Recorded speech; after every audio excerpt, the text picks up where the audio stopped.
1 2 3 4, 2 एक साथ मिलती हैं और 2 एक साथ मिलती हैं। आई बात समझ में? जो आपकी फ्रेसनेल्स इक्वेशन होती हैं, 2 एक साथ मिलती हैं और 2 एक साथ मिलती हैं। ठीक है, अब हम आगे बात करेंगे। तो पहले हमें ये समझना पड़ेगा, वो शॉर्ट आंसर टाइप क्वेश्चन में पूछ सकता है कि आपकी जो फ्रेसनेल इक्वेशन होती हैं वो किस काम आती हैं। तो पहले ये बताना पड़ेगा। तो देखो कि the equation relating the amplitudes of the reflected and transmitted waves with those of incident waves are known as Fresnel's equation. तो फ्रेसनेल्स इक्वेशन क्या काम करती हैं कि ऐसी इक्वेशन जो किसको रिलेट करती हैं, जो रिलेट करती हैं रिफ्लेक्टेड और ट्रांसमिटेड वेव के एम्पलीट्यूड्स को, आयामों को, किसके साथ? इंसिडेंट वेव के आयाम के साथ। ऐसी इक्वेशन क्या कहलाती हैं? देखो, 3 टाइप की वेव आपने देखी थी, 3 टाइप की देखी थी। एक तो अपवर्तित थी जिसको बोलते थे इंसिडेंट, एक परावर्तित थी जिसको बोलते थे रिफ्लेक्टेड, और एक थी रिफ्रैक्टेड यानी अपवर्तित, जो अंदर चली जाती थी। ठीक है, तो फ्रेसनेल इक्वेशंस का क्या काम है, यहां ध्यान दो। फ्रेसनेल इक्वेशंस का काम है कि ये रिलेशन बताती है किसमें, एम्पलीट्यूड्स में, और किसके एम्पलीट्यूड्स में, रिफ्लेक्टेड और ट्रांसमिटेड वेव के एम्पलीट्यूड्स में। किसके साथ? इंसिडेंट वेव के एम्पलीट्यूड के साथ। यानी एक बार तो इंसिडेंट और रिफ्लेक्टेड वेव के एम्पलीट्यूड में संबंध मिलेगा, जो 2 इक्वेशन आएंगी। ठीक है, नहीं, एक आएगी जिसमें इंसिडेंट और रिफ्लेक्टेड में, और एक बार इंसिडेंट में और रिफ्रैक्टेड में। तो यहां से 2 इक्वेशन हो गई, लेकिन मैंने अभी तक टोटल कितनी बताई है? 4। तो 2 तो यहां से मिलेंगी, तो इसमें 2 तो मिलेंगी परपेंडिकुलर के लिए और 2 मिलेंगी पैरेलल के लिए। ठीक है, तो 2 मिलेंगी परपेंडिकुलर के लिए और 2 मिलेंगी, तो टोटल कितनी हो गई? 4 हो गई। परपेंडिकुलर वाले में भी इंसिडेंट और रिफ्लेक्टेड के आयामों में संबंध बताया जाएगा, एम्पलीट्यूड्स में, और फिर इंसिडेंट और रिफ्रैक्टेड के आयामों में संबंध बताया जाएगा। 2 यहां से मिल जाएंगी, फिर मामले को कर लिया जाएगा पैरेलल, फिर से संबंध बताया जाएगा इंसिडेंट में और रिफ्लेक्टेड में, और इंसिडेंट में और रिफ्रैक्टेड में। आगे बात समझ में? तो टोटल 4 इक्वेशन। तो करना क्या है, हमारे पास ऐसी इक्वेशंस जो किस में संबंध बताती हैं, परावर्तित और अपवर्तित तरंगों का, परावर्तित और अपवर्तित तरंगों के आयामों का आपतित तरंग के आयाम के साथ संबंध बताने वाली समीकरणें क्या कहलाती हैं? फ्रेसनल समीकरण कहलाती हैं। मैं तो फ्रेजनल बोलूंगा हिंदी में, आपके पेपर में जो लिखा आ रहा है उसको लिख देंगे। वो फ्रेनल कह रहा है फ्रेनल लिख देंगे, फ्रेशर कह रहा है तो फ्रेशर लिख देंगे। आगे बात समझ में? मैं क्या लिखूंगा? फ्रेजनल। आगे बात समझ में? तो पहले मैं, देखो, ऐसी चीजें हैं जिनको हिंदी में लिखने की आवश्यकता नहीं है, बहुत बड़ा काम है आज, टोटल 9 स्लाइड है, और उससे 9 स्लाइड्स में केवल अभी परपेंडिकुलर की प्रूफ होगी, फिर 3 4 स्लाइड में पैरेलल के लिए प्रूफ होगी। तो 12 13 स्लाइड्स का काम है आपके लिए, करीब 4 या 5 पेज का काम है आपकी बुक का। तो पहले मैं डेफिनेशन पर ही काम कर लेता हूं कि फ्रेनल या फ्रेजनल या फ्रेसनल इक्वेशन क्या है, और फिर आपके पास आऊंगा पूछने आपसे कुछ बातें। तो हिंदी की चीजें फिर से वही जो लास्ट 2 3 क्लास में हो रहा है, क्योंकि इंग्लिश इतनी ज्यादा नहीं आ रही, हिंदी इंग्लिश, तो इसकी हिंदी में ही लिख देता हूं। हाँ जी। देखना ये कलर विजिबल हो जाएगा। परावर्तन,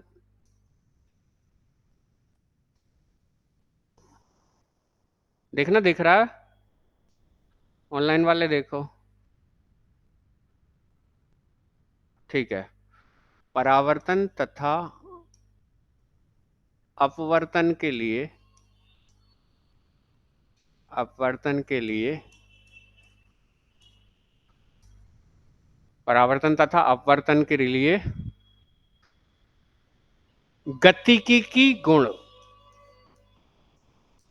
गतिकी गुण बोल लो। और फ्रेजनल, मैं तो ये लिख रहा हूं, आपका कुछ भी हो,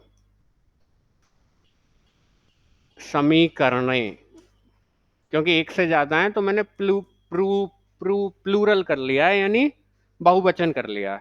ठीक है, अब मैं पहले इसकी डेफिनेशन को भी यहीं बराबर में लिख देता हूं ब्रैकेट में, आप अपने वाला लिख लेंगे।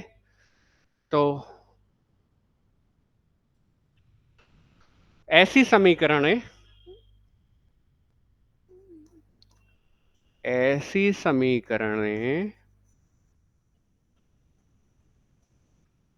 जो आपतित और, या आपतित नहीं, परावर्तित, जो परावर्तित तथा अपवर्तित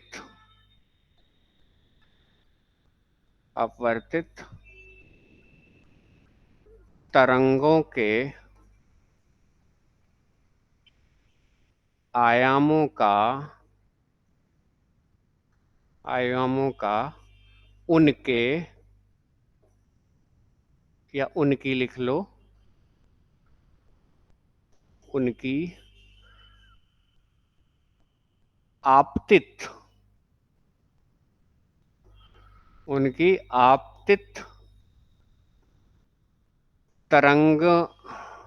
तरंगों के आयामों के साथ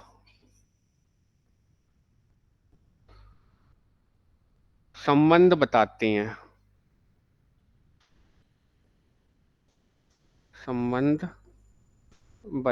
हैं, फ्रेजनल इक्वेशन कहलाती हैं। कैसी इक्वेशन?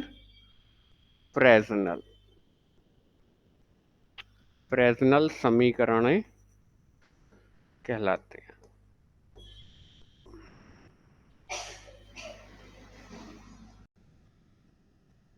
बिल्कुल साफ साफ बात हुई है एकदम से, कि ऐसी समीकरणें जो परावर्तित तथा अपवर्तित तरंगों के आयामों का उनकी आपतित तरंगों के आयामों के साथ संबंध बताती हैं, ऐसी समीकरणें क्या कहलाती हैं?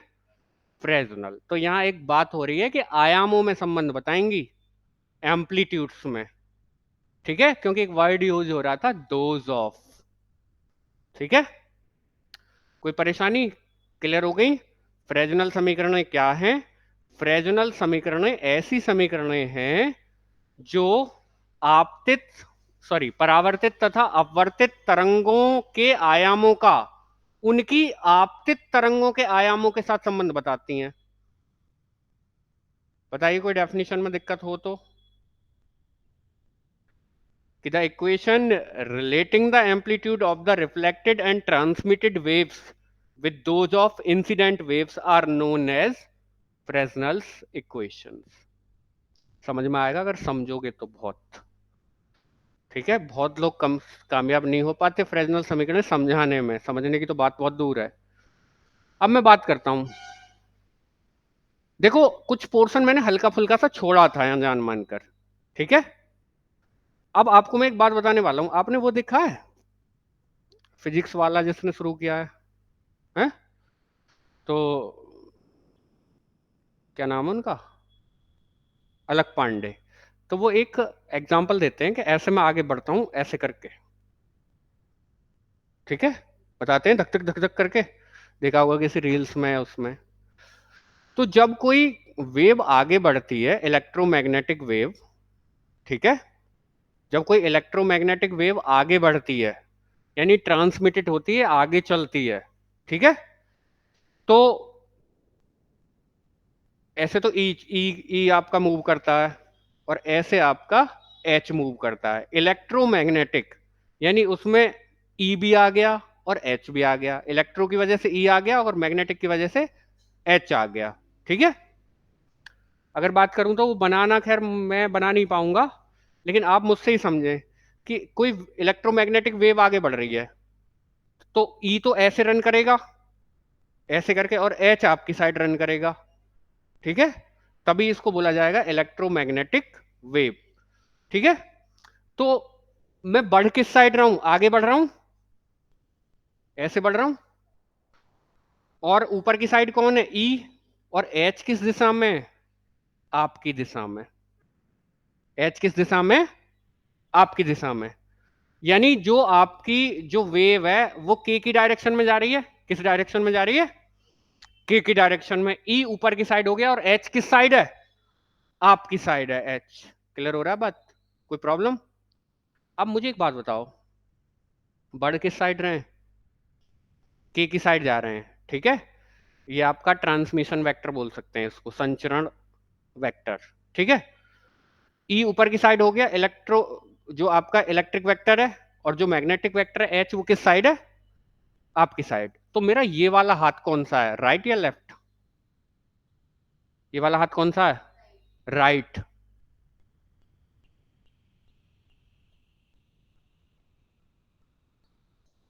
जो मेरा पाम है, हथेली है, वो दिशा बता रही है ई की, साफ साफ सुन लेना। जो मेरा पाम है, पाम मीन्स हथेली, वो किसकी दिशा बता रही है, अंगूठा एच की, अंगूठा किसकी बता रहा है, और ये उंगलियां जो फैला रखी हैं के की, तो ये कौन सा हाथ है, राइट हैंड। फिगर बनाने में ये यूज होगा। ठीक है, राइट हैंड पाम रूल यहां फॉलो हो रहा है। बात समझ में आ रही है भाई साहब? फिर से कैमरा बंद हो गया क्या? मुझे तो साफ साफ दिख रहा है, बढ़िया काम कर रहा है, चेक करिए। आपको साफ दिख रहा है सहाना? चेक करो इसमें, यहां से चेक होगा सही।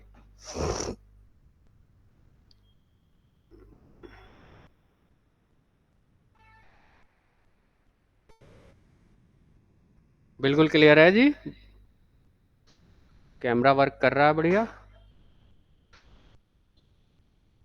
हाँ, बंद करो इसे।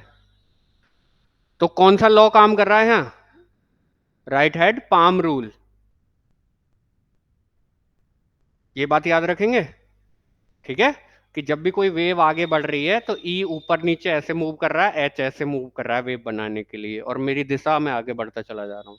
ठीक है, अब आप यहाँ कुछ कह रहे हैं कि we know that the field vectors E and H in a plane in a plane electromagnetic wave are mutually perpendicular. हम अच्छी तरीके से जानते हैं कि ई और एच कैसे होते हैं, म्यूचुअली परपेंडिकुलर है। एक हाथ मेरा ऐसे खड़ा है, एक आपकी साइड है, दोनों में एंगल कितना है, 90 डिग्री का। तो बिल्कुल सही बात। And also perpendicular to the direction of propagation, propagation की डायरेक्शन ये है, ये प्रोपेगेशन वेक्टर है। And are also perpendicular to the direction of propagation. तो हेयर टू केस अराइजेस, यहाँ दो केस उठते हैं, दोनों को डिस्कस करूंगा, पहले इसको भी लिख दूं। ठीक है, ये फिगर समझ में आ गया?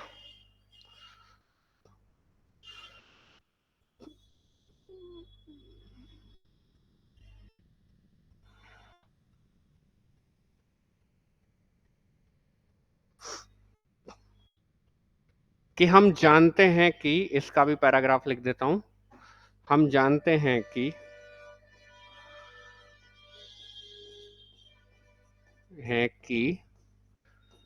क्षेत्र सदिश,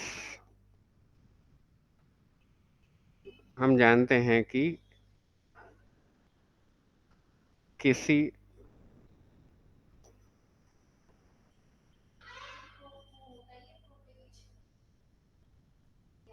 प्रोपे होता है, हम जानते हैं कि किसी वैद्युत चुंबकीय तरंग के लिए, तरंग लिख लो, रे लिख लो, कुछ भी लिख लो। ठीक है, वैद्युत चुंबकीय तरंग के लिए क्षेत्र सदिश, क्षेत्र सदिश ई व एच, ई व एच एक दूसरे के लंबवत होते हैं, एक दूसरे के लंबवत होते हैं। साथ ही, साथ ही ये संचरण की दिशा के, संचरण की दिशा के भी लंबवत होते हैं,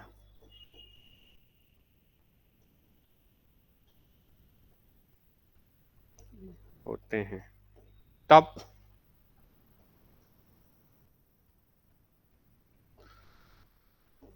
दो केस, केस को हिंदी में क्या बोलते हैं?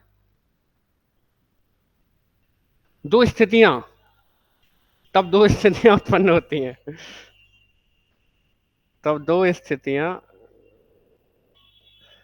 उत्पन्न होती हैं। हाँ जी, दो स्थितियां उत्पन्न कर लो, और एक बात ये भी याद रखना, ठीक है, बहुत जोर से लगता है। आपको पता चल गया, ई ऊपर जिधर पाम इशारा कर रही है और अंगूठा आपकी तरफ थंब, और ये जो फैली हुई उंगलियां हैं ये संचरण की दिशा, जिस दिशा में वेव बढ़ रही है आगे। आगे बात समझ में? Direction of propagation. क्लियर होगी बात? ठीक है, ये सब कुछ समझ में आ गया? बताओ आगे, तभी बढ़ूंगा मैं।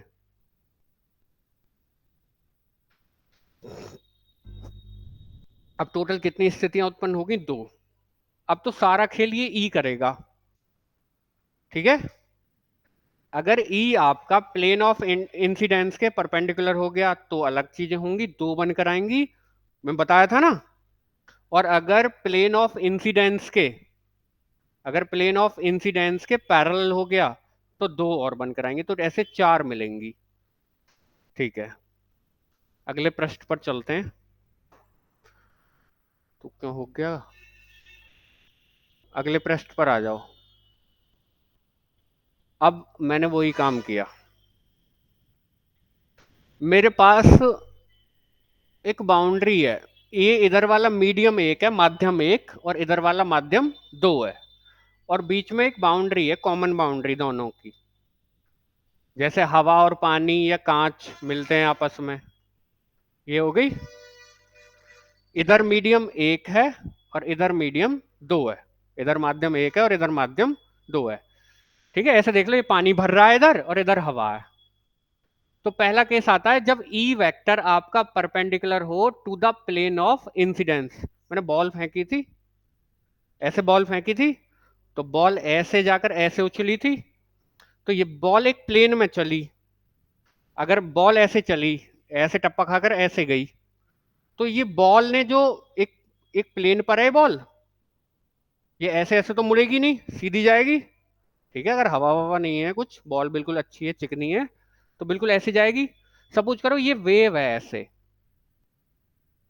और ये वेव यहां से टकराई और ऊपर की साइड निकल गई, और ऐसे भी निकल गई।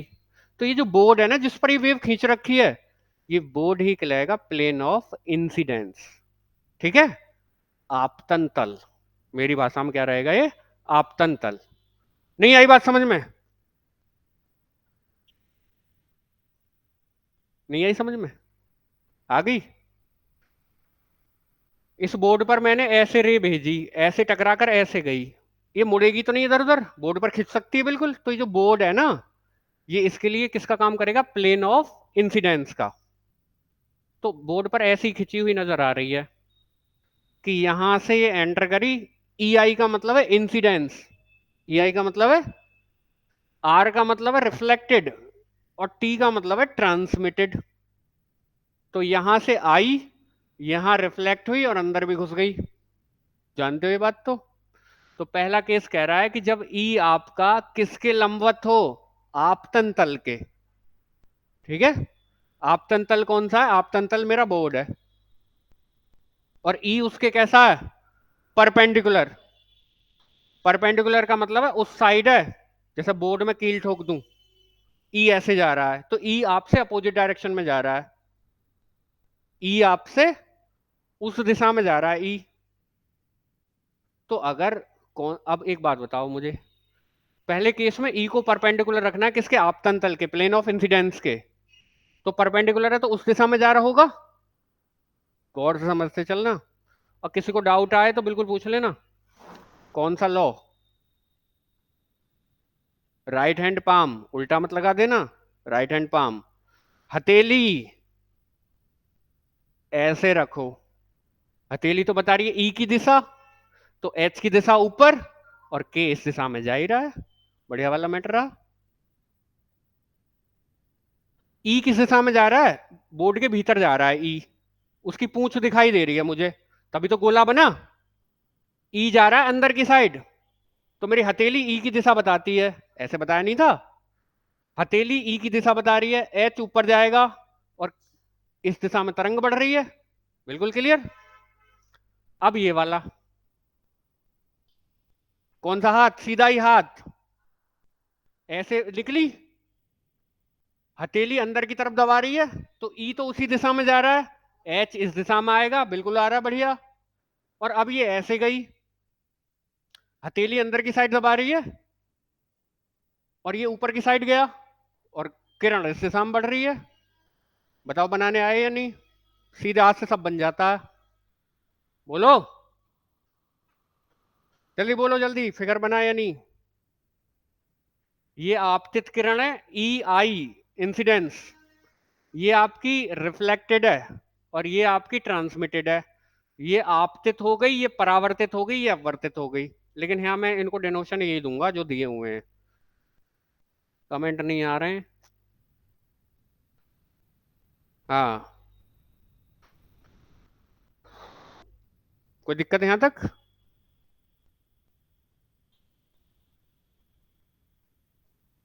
From the figure it is clear that, देखो चाहे इसको एच लिख लो या बी लिख लो, एच और बी एक दूसरे के पैरेलल होते हैं, क्योंकि म्यू का अंतर होता है दोनों में, म्यू की मल्टीप्लाई करने पर दूसरा मिल जाता है। तो मैं यहाँ एच आई कर लूंगा, क्या कर लूंगा, एच आई, बिल्कुल सही बात करने के लिए, एच आई। और ये भी कुछ नहीं है कि from the figure it is clear that E I and H I are perpendicular to the direction of propagation के आई। एक ऊपर की तरफ है, एक अंदर की तरफ जा रहा है, तो इस के आई के तो परपेंडिकुलर दोनों ही हो गए, एक तो अंदर की साइड घुस रहा है, एक ऊपर उठ रहा है, इसके तो परपेंडिकुलर हो गए दोनों, कोई दिक्कत तो नहीं। चलिए आगे बढ़ते हैं।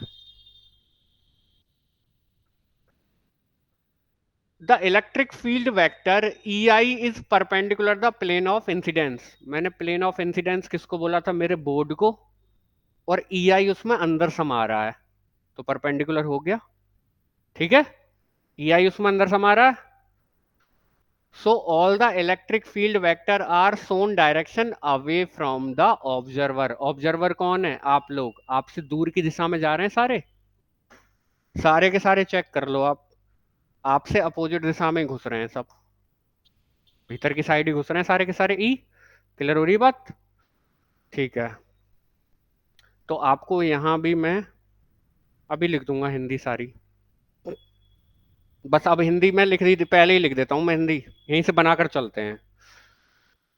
हाँ जी, केस वन का नाम क्या है, स्थिति फर्स्ट, स्थिति फर्स्ट,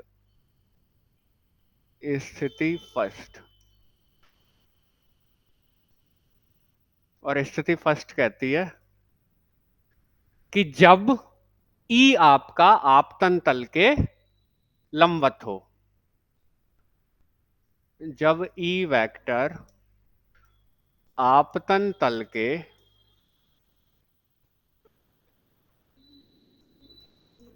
लंबवत हो,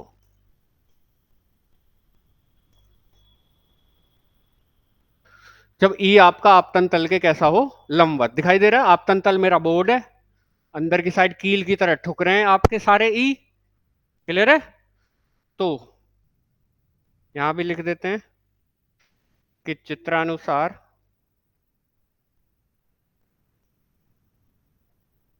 ई तथा एच, ई आई तथा एच आई, एच आई संचरण की दिशा, संचरण की दिशा के वेक्टर, के आई वेक्टर के लंबवत हैं। वो दिख भी रहा है मुझे, ये संचरण की दिशा है, ई आई अंदर घुस रहा है, एच आई ऊपर निकल रहा है, परपेंडिकुलर है। ठीक है,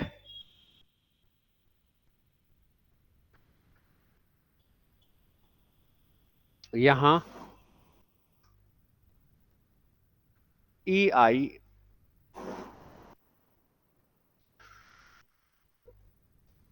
आपतन तल के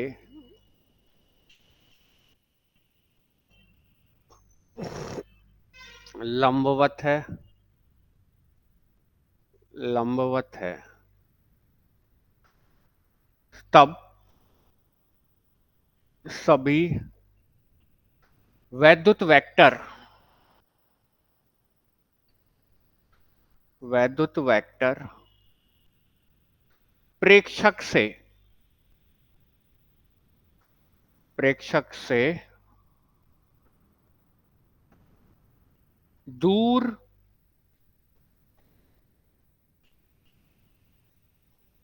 गमन करेंगे या दूर जाएंगे।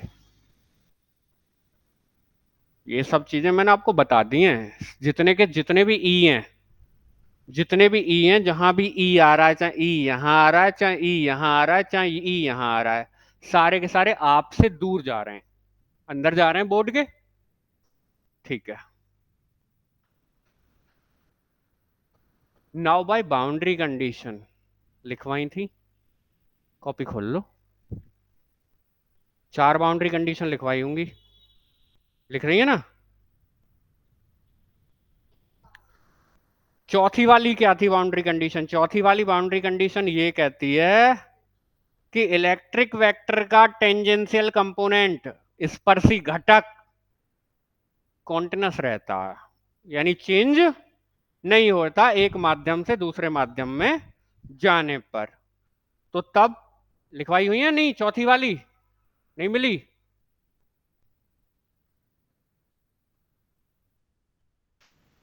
लिखवाई हुई है मैंने, गतिक, शुद्ध गतिक गुणों से पहले,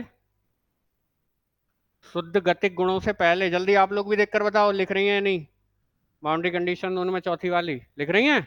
तो चौथी वाली क्या कह रही है कि जो ई वेक्टर है वो एक माध्यम से दूसरे माध्यम में जाने पर अविरत रहता है, एक माध्यम से दूसरे माध्यम में।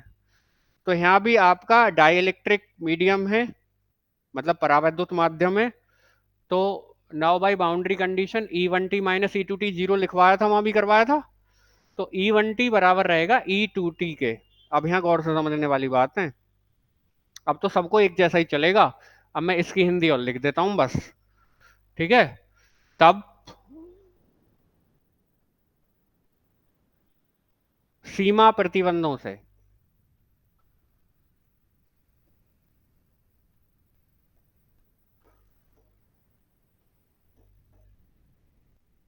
ई one T minus E two T is equal to zero. अब यहां ध्यान दे लो बहुत गौर से, तो बराबर हो गए दोनों। और ये पहले माध्यम के लिए स्पर्शी घटक है और ये दूसरे माध्यम के लिए टेंजेंशियल कंपोनेंट है, बराबर हो गए। पहले माध्यम में चेक करो कौन कौन है। पहले माध्यम में माध्यम नंबर एक इधर है, तो इसमें एक तो ई आई है और एक ई आर है। ई आई और ई आर है माध्यम एक में, और ई टी कौन से में? दूसरे में, बिल्कुल ठीक। तो यहीं से लिखा जाएगा पहले माध्यम में ई आई और ई आर और इनके टेंजेंशियल कंपोनेंट यानी स्पर्शी घटक, और दूसरे माध्यम में ई टी था खाली, तो ई टी का स्पर्शी घटक यानी टेंजेंशियल कंपोनेंट। दोनों बताऊंगा, अब हिंदी में नहीं लिखूंगा। आप एक बात बताओ, मैंने मैंने इक्वेशन ऑफ प्रोपेगेशन समझाई थी आपको, पेज पलटो तुरंत। इक्वेशन ऑफ प्रोपेगेशन यानी प्रकीर्णन की समीकरणें, टू ऑर्डर की सी आई थी, डेल स्क्वायर करके कुछ, देखना ढूंढना, डेल स्क्वायर करके। मैंने ई के लिए भी निकाली थी, मैंने एच के लिए भी निकाली थी, इसी यूनिट में काम था वो। ई के लिए भी निकाली थी, एच के लिए भी, और फिर साई में दी थी। ठीक है। तो ऐसे टाइप की जो इक्वेशन है ना, उनका एक सॉल्यूशन होता है। सपोज करो ई वाली का लिख रहा हूं, ई वाली का जो सॉल्यूशन आएगा, ये काम कराया नहीं है ना, हमें इसकी जरूरत। ई वाली का सॉल्यूशन आएगा ई नॉट, ऊपर vector E to the power I K dot R minus omega T, ये सॉल्यूशन आता है ई वाली का। ऐसे सिमिलरली एच वाली का सॉल्यूशन आएगा H is equal to H naught E to the power I K dot R minus omega T. आ रही बात समझ में? ये संचरण की दिशा में वेक्टर जो भी हूं, ये जो आपने लिखे ये ई जीरो तो एम्पलीट्यूड है, ये क्या है? आयाम। और ये फेस है, कला। ठीक है। मतलब कुल मिलाकर आप बस इतने पर फोकस करो कि जो हमने प्रोपेगेशन यानी प्रकीर्णन की समीकरण लिखवाई थी, या संचरण की जो मैं प्रूफ करके लाया था, उनके सॉल्यूशंस ये है। आ रही बात समझ में? तो तुरंत मैं यहाँ आ गया, मुझे ई आई की वैल्यू लिखनी है। ई आई की वैल्यू इससे लिखो, तो ई आई की आएगी ई नॉट आई, आई का साइन लगाना है ना, वहां ई नॉट है, ई नॉट आई, और के को कर दो के I dot are vector minus omega T, उसको देखकर तुरंत बना लेंगे। ऐसे ई आर के लिए E naught R E to the power I K R dot R minus omega T, और बराबर ई टी की भी लिख दो, E naught T E to the power I K T dot R minus omega T. और सबके क्या लेने? टेंजेंशियल कंपोनेंट लेने हैं। सबके क्या लेने? टेंजेंशियल। तो ब्रैकेट लगाकर मैंने टी टी भी लिखा हुआ है। ठीक है। अब एक बहुत इंपॉर्टेंट बात सुनना, ये काटूंगा मैं इससे, और क्यों काट रहा हूं? देखिए, बाउंड्री कंडीशन प्रत्येक पॉइंट पर प्रत्येक समय के लिए ट्रू होती हैं। प्रत्येक पॉइंट पर प्रत्येक समय के लिए ट्रू होती हैं, और आवृत्ति चेंज नहीं होती, फ्रीक्वेंसी चेंज नहीं हो रही थी, ना इंसिडेंस की, ना रिफ्रैक्टेड की, ना ट्रांसमिटेड की, रिफ्लेक्टेड की, सॉरी। तो चूंकि बाउंड्री कंडीशन प्रत्येक पॉइंट पर, पॉइंट का मतलब आर वेक्टर और ये के टी, और ये आवृत्ति और टाइम, सबके लिए बाउंड्री कंडीशन क्या रहेंगी? सेम रहेंगी। हर जगह हर पॉइंट पर सेम रहती हैं। हर पॉइंट पर हर समय पर बाउंड्री कंडीशन एक जैसी रहती हैं। ठीक है। तो इसलिए ये वाला ई की पावर, ये वाला ई की पावर और ये वाला ई की पावर सारे के सारे हो जाएंगे एक दूसरे से कैंसिल। जो बचा है वो लिख दो कि ई नॉट आई का कौन सा घटक? टेंजेंशियल कंपोनेंट, स्पर्शी घटक। ई नॉट आर का टेंजेंशियल स्पर्शी घटक बराबर ई नॉट टी का स्पर्शी घटक यानी टेंजेंशियल कंपोनेंट। यहां तक कोई बात तो नहीं? अब मुझे कौन सा घटक चाहिए? कौन सा घटक चाहिए है? कौन सा कंपोनेंट चाहिए? टेंजेंशियल कंपोनेंट चाहिए। पहले यहां तक पूछ लूं, इनसे कोई दिक्कत तो ना है? बोलो। किसी भी लाइन में कोई भी दिक्कत हो? कोई दिक्कत कहीं?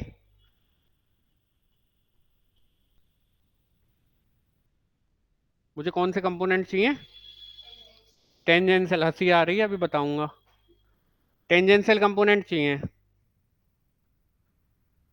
टेंजेंशियल कंपोनेंट भी किसके लिए? प्लेन ऑफ इंसिडेंस के लिए। प्लेन ऑफ इंसिडेंस के लिए। अब नहीं, प्लेन ऑफ इंसिडेंस के लिए नहीं, प्लेन ऑफ इंटरफेस, सॉरी, खाली इंटरफेस के लिए। इंटरफेस बताऊं क्या है? इंटरफेस ये वाली दीवार है, ये वाली दीवार। ये वाली दीवार ऐसे होगी जैसे मेरा हाथ है। ये वाली दीवार कैसे होगी? जो मेरा हाथ है। अब एक बात बताना, ई वेक्टर तो ऐसे अंदर की तरफ जा रहा है, मेरा हाथ और ये पेन पैरेलल है। एंगल कितना है दोनों के बीच में? जीरो। दोनों के बीच में एंगल कितना है? जीरो। बहुत गौर से समझने वाली बात है। मेरे हाथ में यानी इंटरफेस में और प्रत्येक जगह ई वेक्टर में कितना एंगल है? जीरो। तो थीटा कितना हो गया, 0। देखो अगर मुझे निकालना होता है स्पर्शी घटक, बहुत गौर से सुनना, यानी टेंजेंशियल कंपोनेंट, तो कॉस 0 कर देता हूं, सॉरी कॉस थीटा करूंगा।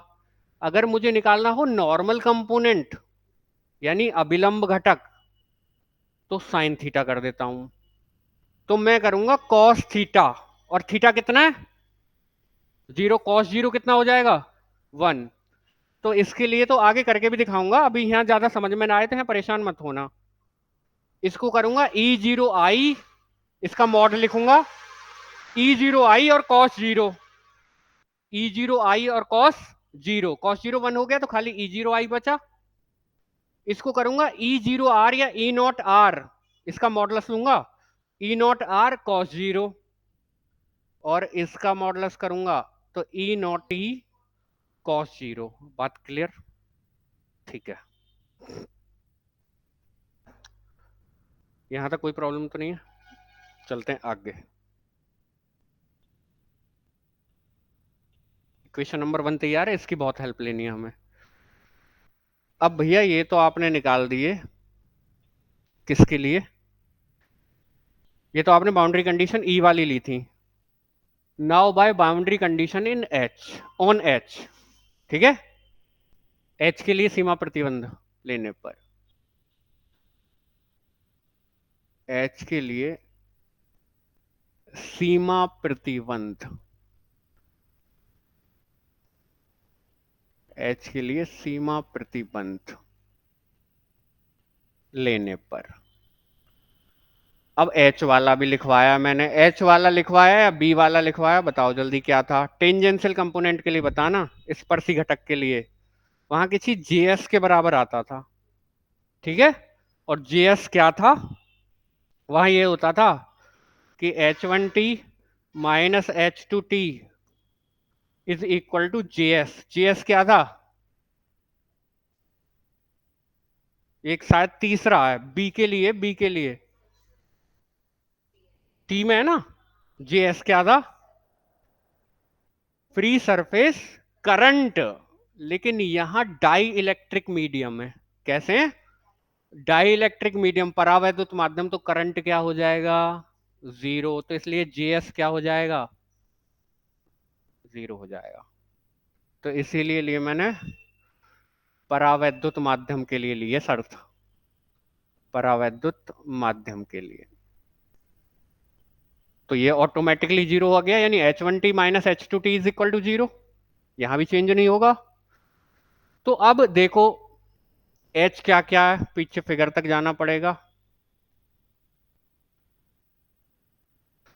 पहले मीडियम में इधर वाला जो है, इसमें एक तो HI है और एक HR है, और दूसरे में क्या है, HT, ठीक है।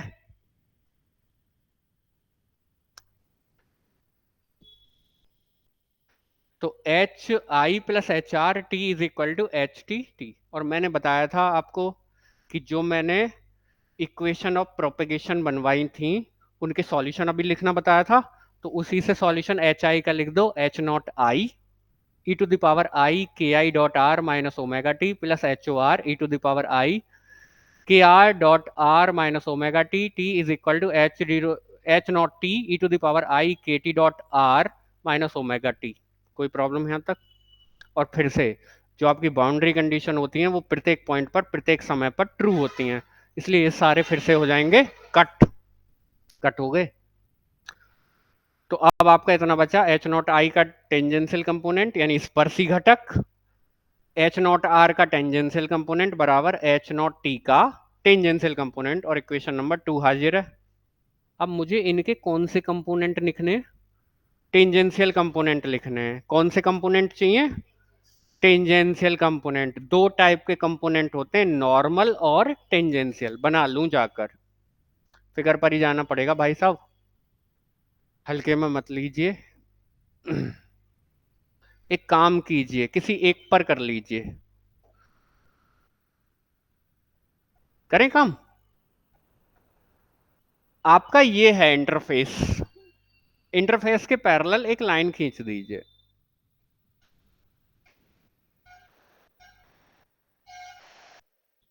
बढ़िया वाली लाइन खिंच गई।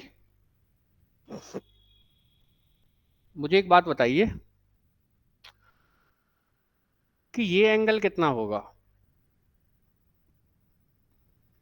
एक पर ही काम करूंगा मैं, बढ़िया वाला। ये एंगल कितना होगा, इतना ही होगा, थीटा आई है। ये थीटा आई, ये आपका हो गया 90। तो इसको बताओ, निकाल सकते हो ट्रायंगल में, कितना हो जाएगा ये, निकालो। 90 माइनस थीटा आई होगा क्या, बिल्कुल, क्योंकि तीनों का एडिशन कितना आना चाहिए, 180। तो ये हो जाएगा 90 माइनस थीटा आई। और ये फिर से बन रहा है यहाँ पर 90। तो ये थीटा आई होगा या नहीं होगा। ये एंगल कितना होगा, इतना बचा हुआ इस पीली लाइन से आगे का, ये एंगल कितना होगा, इतना। ये इतना एंगल कितना होगा, थीटा आई होगा ये वाला एंगल। अरे बात समझ में।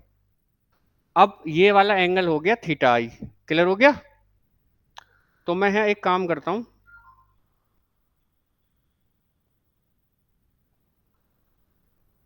ये जो आएगा, ये जो एंगल वाली साइड होता है ना, वो तो होता है टेंजेंशियल कंपोनेंट। और जो बचा हुआ रहता है इधर वाला, वो होता है नॉर्मल कंपोनेंट। ठीक है। तो टेंजेंशियल कंपोनेंट मुझे निकालना है, तो टेंजेंशियल कंपोनेंट निकालते हैं कॉस से। मतलब मुझे इस हरी लाइन को निकालना है कि हरी लाइन क्या होगी। दिखाई दे रही है ना हरी लाइन। तो ये हरी लाइन होगी आपकी, ये एच आई है, केवल कॉस लगा दो। एंगल कितना है, थीटा आई। तो एच आई का मैग्नीट्यूड और कॉस थीटा आई। तो देख लो वही काम हो रहा होगा। कहाँ गया कहाँ गया कहाँ गया।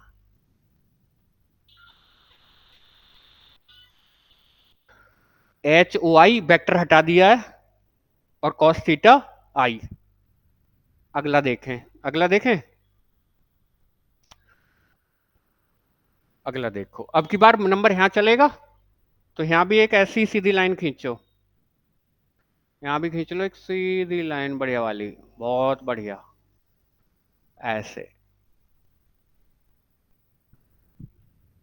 खिंच गई लाइन। अब इसमें बताना मुझे कौन सा एंगल क्या होगा। अगर ये एंगल 90 है, तो ये 90 माइनस थीटा होगा। 90 माइनस, ये बिल्कुल 90 माइनस थीटा है, और ये पूरा 90 है। तो ये जो एंगल होगा ना, ये वाला फिर से थीटा आर होगा। है, ये कितना होगा, जब ये पूरा, जब ये बचा हुआ 90 माइनस थीटा और पूरा 90 है, तो ये कितना हो गया, थीटा आर। और अगर मुझे ये वाला कंपोनेंट चाहिए, जो हरी लाइन फिर से खिंच रही है, तो थीटा के पास वाली लाइन कॉस में होती है, कितना आएगा, H R cos theta are.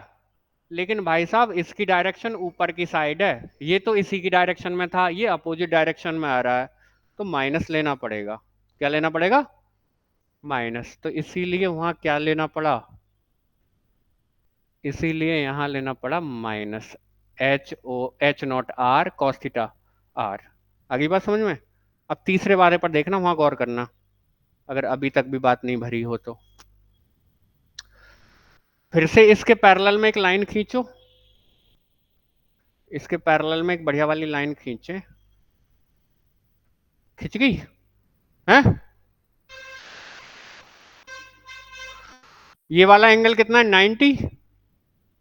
ये वाला एंगल कितना है, 90। तो ये कितना रहेगा, 90 माइनस थीटा।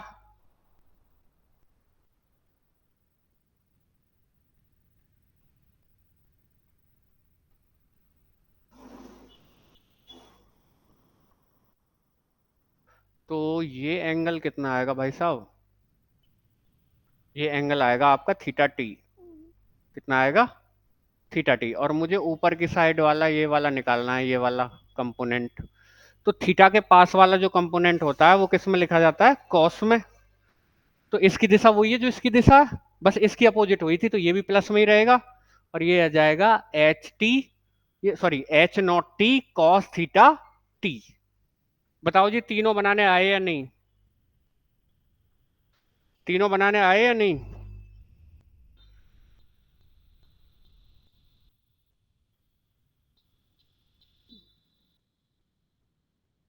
जल्दी बोलो फटाफट से। चलते हैं अब। तो मैंने इसकी वैल्यू भी पॉजिटिव आएगी और इसकी वैल्यू मैंने पॉजिटिव यहाँ लिख ली। क्वेश्चन नंबर 3 तैयार है, कोई प्रॉब्लम तो नहीं।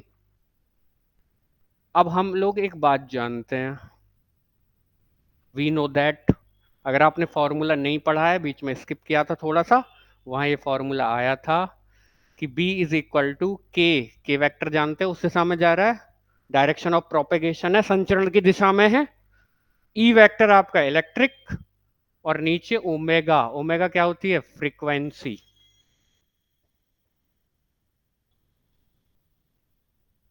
तुमने कहां पढ़ लिया? नहीं, बी इज इक्वल टू के क्रॉस ई अपॉन ओमेगा। इसको यहीं से कर लेना, इसको यहीं से कर लेंगे। अब बी की वैल्यू होती है म्यू एच, बी की वैल्यू क्या होती है, म्यू एच। तो म्यू एच रख दो और म्यू को ले जाओ इधर, तो ये हो गया एच इज इक्वल टू के क्रॉस ई अपॉन म्यू ओमेगा। ध्यान से समझते चलना।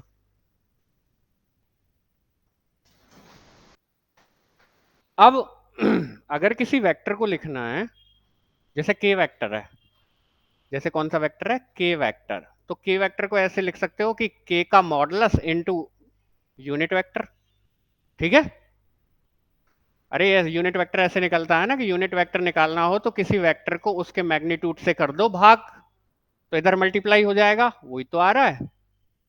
तो इस के वेक्टर को लिख दिया के इंटू एन कैप, और ये के की दिशा में यूनिट वेक्टर है, और ई एज इट इज रहा, नीचे हो गया म्यू ओमेगा।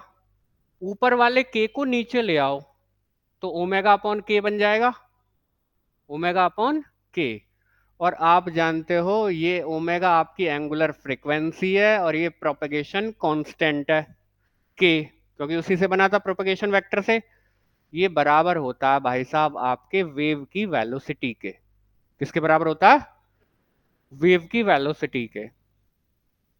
तो मैं इस ओमेगा अपॉन के को रख दूंगा वी। लेकिन आपको मैंने सब करवाया हुआ है। मैंने जब इक्वेशन बनाई थी, वो इक्वेशन ऑफ प्रोपेगेशन बनाई थी, मैंने जो साई वाली बनाई थी, उसमें वेलोसिटी का फॉर्मूला लिखा हुआ होगा कि वेलोसिटी बराबर होता है 1/√ऑफ म्यू इंटू एप्सिलॉन के। देखना देखा हुआ है या नहीं? वेलोसिटी बराबर होता है √ऑफ म्यू इंटू एप्सिलॉन के।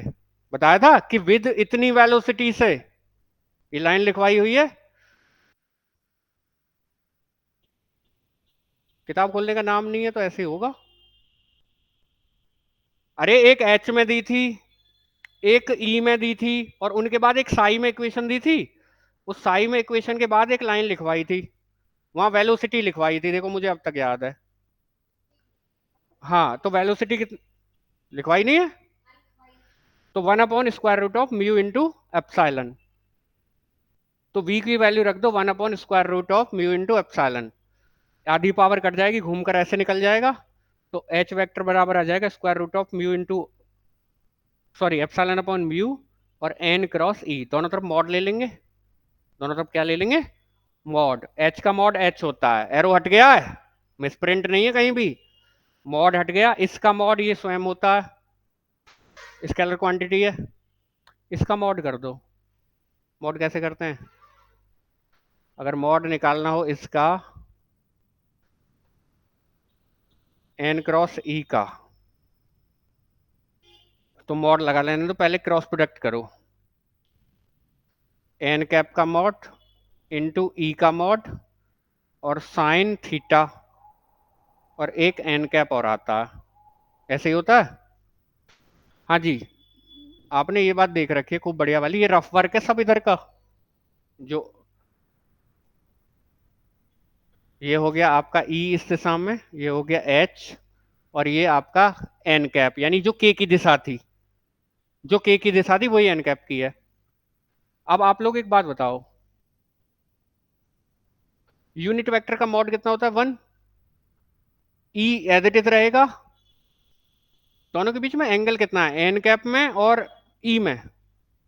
90, साइन 91, और एन कैप का भी मॉड 1, तो खाली सामने क्या आ जाएगा? ई आ जाएगा। क्या आ जाएगा? ई आ जाएगा, ई की एब्सोल्यूट वैल्यू। तो खाली ई रहा, तो अल्टीमेटली एच बराबर क्या आ गया कि H is equal to square root of माध्यम की वैद्युतशीलता, माध्यम की चुंबकशीलता, ऊपर क्या है परमिटिविटी, नीचे है परमिएबिलिटी। ठीक है, तो H और E में संबंध मिल गया, H और E के मैग्नीट्यूड में संबंध मिल गया कि H is equal to square root of epsilon upon mu into E। ठीक है, अब इसको यूज कर दो इस इक्वेशन नंबर 3 में। तो ये जो H की वैल्यू आ रही है इसे 3 में रख दो। ठीक है भाई, जहां H नॉट आई है वहां E नॉट आई हो जाएगा, जहां H नॉट आर है वहां E नॉट आर, जहां H नॉट टी है वहां E नॉट टी। अगर पहले माध्यम में रह रहे हो, अगर पहले माध्यम में हो तो एप्सिलॉन 1 म्यू 1, और दूसरे माध्यम में हो तो एप्सिलॉन 2 म्यू 2। आ रही बात समझ में? रख दो,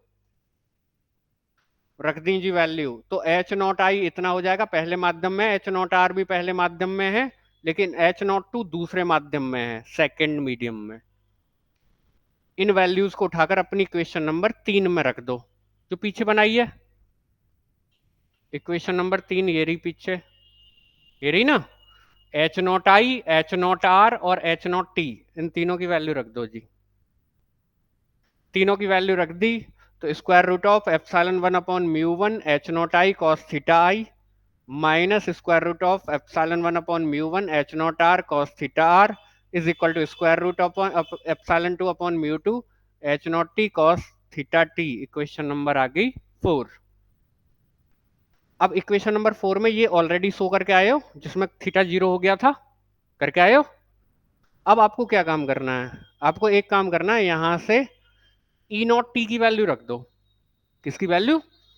ई नॉट टी की। तो ई नॉट टी की वैल्यू रख देता हूं, तो square root of epsilon 1 upon mu 1 e naught t की वैल्यू रख दो बस, डायरेक्ट यहां रख दी। और सबकी मल्टीप्लाइयां खोलकर, मैथमेटिक्स के स्टूडेंट हो, सबकी मल्टीप्लाइयां खोलकर ई नॉट आई वाले एक तरफ और ई नॉट आर वाले सबकी मल्टीप्लाइयां खोल दो। ई नॉट आई वाले एक तरफ और ई नॉट आर वाले एक तरफ। इधर से ई नॉट आई कॉमन हो जाएगा, इधर से ई नॉट आर कॉमन हो जाएगा, तो ई naught I upon E naught R निकाल देंगे, निकाल सकते हैं, ये आ जाएगा। लेकिन आपको एक लॉ पता है, परावर्तन का नियम, रिफ्लेक्शन लॉ, कि आपतित कोण या आपतन कोण परावर्तन कोण के बराबर होता है।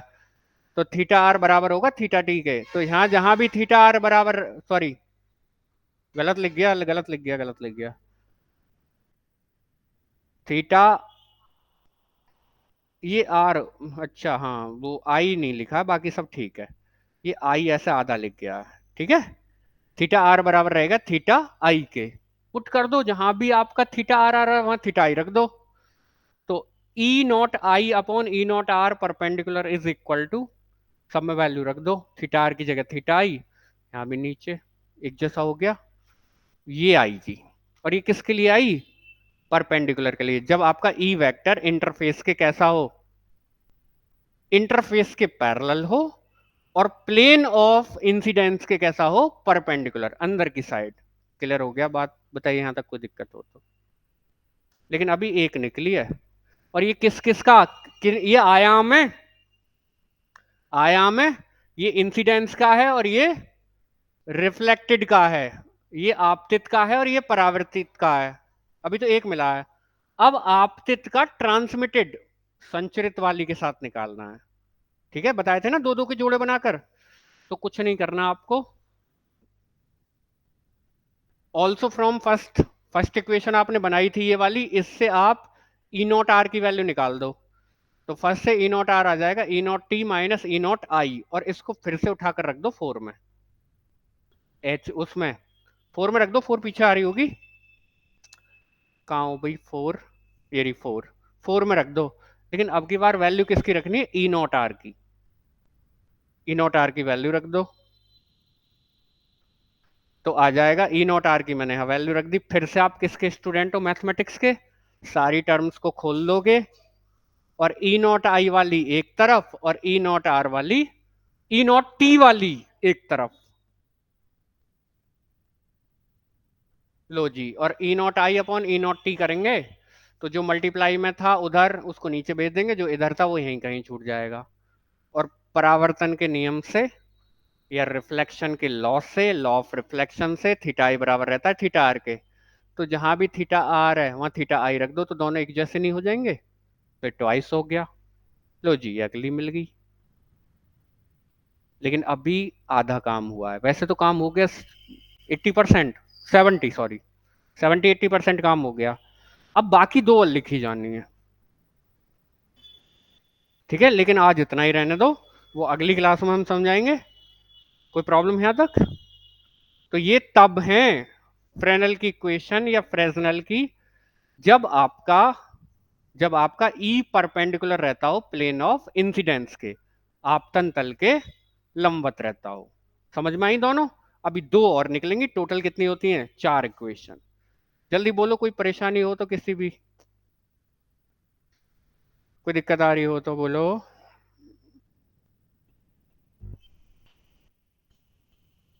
ठीक है, तैयारी करेंगे, पढ़ने का प्रयास करेंगे, ठीक है। नहीं जी, उससे लिख लेना, पीछे क्या कर रहा हूँ, साथ साथ उतार रही होगी, भेज दूंगा मैं।